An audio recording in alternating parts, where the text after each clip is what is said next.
Hello and welcome. In today's video, I'm just going to demonstrate how to replace the key fob battery in this Hyundai remote key fob.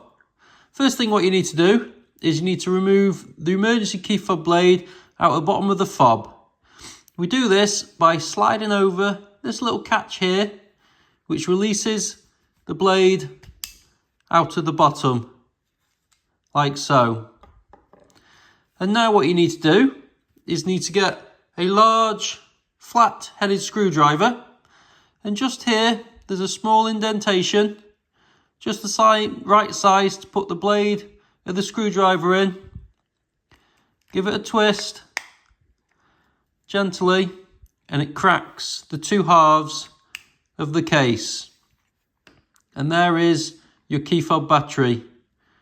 You just need to slide it out of its housing, like so.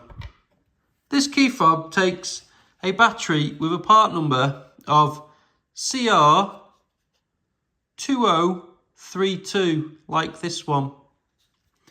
We just simply get our new key fob battery and we just slide it back into the housing, making sure on this particular fob that the writing on the battery is facing upwards and you know it's in its correct location.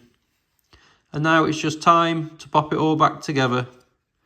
So you get the other half of the case, you line it up, and you click it all back together. And now just put the blade back into the bottom. And there you go. It's all done.